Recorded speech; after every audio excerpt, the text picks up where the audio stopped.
So Dan, tell us about the TechHui Conference, will you please? Sure. The TechHui Conference is an annual event that highlights interesting Hawaii-based people, projects, and organizations working in science and technology. The conference facilitates science and technology-related conversation, education, and collaboration.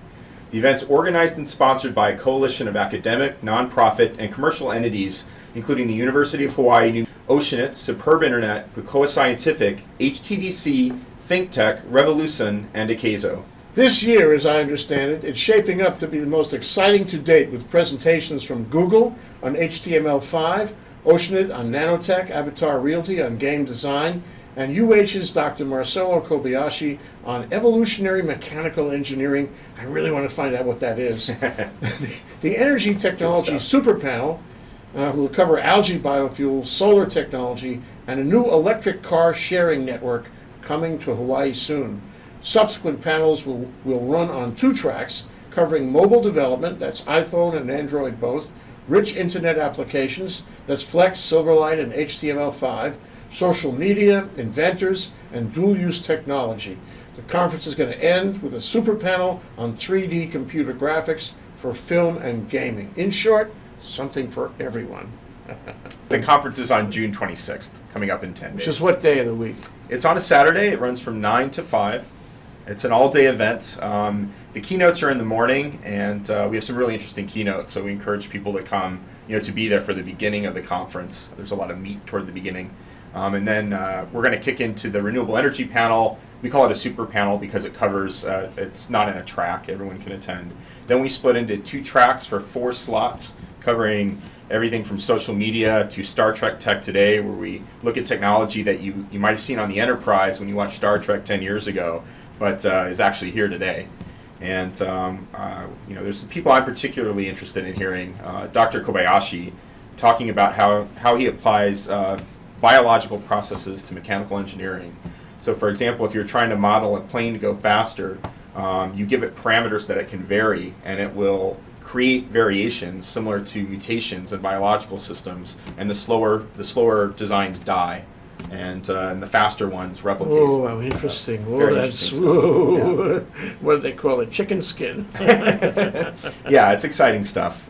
We have Williams Aerospace is going to be there as well, talking about hand-launched vehicles that fly around and are autonomous and have intelligence, which I think is very interesting. We've got people coming to talk about game design. A new panel this year is game design. And so we have designers and developers from Avatar Reality coming to talk about modern game design, the game design process, both the creative process and the technical process. We also have mobile developers coming to talk about development of mobile games. So we have a gentleman from a company called Theorian that's going to come and talk about their application they've developed for iPhone. So who is this directed to? I mean, is this to the average fellow? Is it for only geeks? Is it for everybody in the middle? What is it? It's more of a conference for science and technology people that either work in that, or I guess I would say are advanced hobbyists, the kind of people that would read Scientific American. That's the kind of audience we're really targeting. People at the frontier, the people who are actually dealing with potential inventions and discoveries, Yes. It sounds like. Exactly. So it's going to be people probably that are working in science and technology at their job, most likely, although everyone is welcome. It is a little bit of a deep dive, so it's not as much of a hobbyist conference. We have a lot of those, and they're extremely valuable, and I think there's already people that are doing that well. So are you looking for UH scientist types, or are Yes. you looking for entrepreneur types? Or both? We're looking for both. There's definitely going to be an audience. We're going to have people from education, government, private sector. There's typically a lot of entrepreneurs that work in science and technology fields, so people in renewable energy startups, software startups, startups, that kind of crowd. So we're going to be talking about the specific technology aspects rather than the business aspects. Am I right? Yes, we're not focusing on the business aspects. There's 2 panels that do touch on that a bit. One is the social media panel, which is sort of both on the technology side and a little bit on the marketing side of things. So that panel and the inventors panel also are something of an exception, in that the inventors panel will talk about the process from the revelation, the epiphany, to making money. So they're going to talk about that process. Right, it falls into place. Right. So last year you had, just around this time, you had a very successful program at UH. And it was the first conference, as Yes. I recall, and you had called it the beta conference. so many people on tracks and We did. so much. I mean, it was the Big Apple, the cornucopia. How can you up the ante on this? We think that we've improved it actually by paring it down a little bit. One thing that happened last year, there were 3 tracks, and one of the main complaints that we got, and the feedback was overwhelmingly positive, but we did get some constructive criticism, which we always look for. One was, in almost every track I wanted to be in 2. And that was frustrating for people. So what we did, instead of having 3 slots with 3 tracks, we made 2 tracks and stretched it out a little bit to have 4 slots. We dropped off the panels that weren't as successful and brought in new ones that we believe will be. We also have a number of new things this year. We have both an iPhone and an Android application for the conference that will make it easy to see who's speaking where, and information about the panels and the panelists. So it's easy to find your way around. Easy to find your way around. So what about sponsors and big companies? Last year you had quite a few big name companies. We did. Is the same thing happening this year? We do. The companies that are involved, we're excited to have Google sending out Seth Lad. Google, my favorite. Google, fabulous. We are big fans of Google.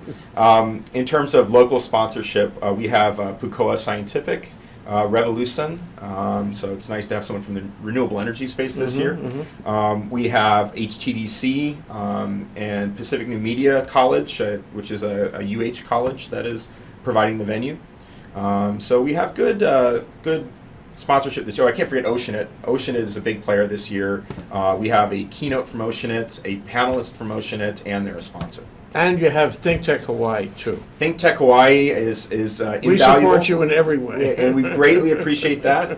So ThinkTech's involved as an organizer and also in helping to promote through this program and others.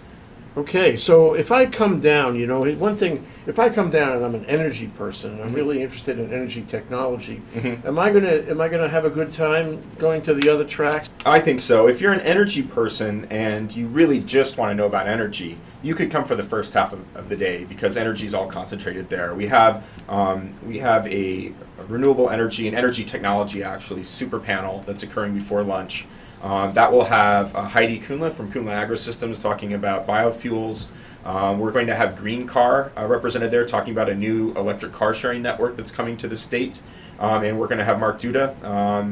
And He's a big name. He's a big name. Big names in energy. When you hear people giving testimony at the Capitol about renewable energy bills, it's always Mark. He's and the president of the Hawaii Solar Association. Exactly, yeah. So, well, what kind of a crowd do you expect? I mean, am I going to be overwhelmed? Will I have to elbow my way in the room? We're hoping we're going to get somewhere in the 100 to 150 range. That's perfect. And I think that's a good size. It's still small enough that you're not swimming in an ocean of people, and it's enough that you have an opportunity for networking. So I should bring plenty of business cards and network to absolutely. my heart's delight. Absolutely. So exactly where is this? What we did last year was we had the art auditorium. Art auditorium. And then we broke out into sessions in Kai Kendall. This year, actually, we're using the 2 auditoriums. One of the issues last year was the rooms were a little bit small for the breakout sessions. Yeah. So this year, we're going to have 2 large rooms. Okay, and you mentioned lunch. I heard you mention lunch. Yes, we will be providing lunch. Tell us a little about the lunch. We're going to do sandwiches for lunch. I think we're still looking at a couple different places for that. It'll be decided tomorrow. Something actually. exotic. Yes, octopus sandwiches. No, not that exotic. Let's be reasonable about this. So, where does this fit, Dan? In the whole continuum of the development of a level of expertise in technology. Sure. I mean, that's what you're tracking on. From last year to this year, Yes. all these people coming together. What are you finding? What are we going to see at this conference? You're going to see a display of basically the people and the organizations that are working in cutting edge technology, whether it's energy, whether it's the web, dual use technology. It's going to be a place to see what's exciting in science and technology in Hawaii. So it's a showcase of this expertise. It It's is a showcase of the smart guys. It's a showcase of the smart guys, of the cutting edge guys, and it's also a forum for discussion. Yeah. And we hope that people find some opportunities for collaboration. I know that happened last year. What about students? You always think that students benefit by being close to this sort of thing. You're going to have students there? Absolutely. We're promoting within UH and HPU, in particular, students working in engineering, computer science and other science disciplines, I think would be interested. It's a good mix. I think that you'd be hard pressed to find a software guy that has absolutely no interest in nanotech, for example. So I think it's a good thing for people that want to get a broad view of what's happening in the space in Hawaii. Well, we're interested. In fact, we'll come down and video some of it, not all of it, because you want people to come down, not wait for the videotape. Right, See, exactly. That's our motivation in this matter. Right. Well, why do you do this? I know this is a major undertaking. It is. Lots of time, lots of energy, lots of sweat and toil. Put all this together, find these people, and shape them up for the program. Why do you do this, Dan? For the same reason that we created TechHui.com, and it really came from, I sometimes give talks at UH and HPU and other schools, and it was depressing to hear the students talking about graduating and then going to get a decent job on the mainland, and just the assumption that there was nothing interesting happening in Hawaii. It also came from discovering with my own company that a lot of times people would go to California or elsewhere to partner or to get vendors for science and technology related services when there were very good resources locally. There was even one extreme case where a person had contracted a California company that contracted a Canadian company that contracted back to a Hawaii company that was in their backyard. So it's an inferiority complex or something we have. It is kind of an inferiority complex. It's a marketing challenge. It's just a visibility challenge. You have these silos, and maybe it's a outcropping of our just our geography, the islands and the valleys. A lot of times people in Manoa have no idea what's happening one valley over, and so TechHui was created to create transparency and to kind of break down these silos so we all know about the interesting things happening next door. Yeah, and if we know about it, then we can get together and we can have a synergy and we can build from there and we can work through that complex. Exactly. So that we believe in ourselves. Exactly. That's what you're doing. I know now your secret what it is. Yes, our nefarious plans. Yes. So how is the industry going?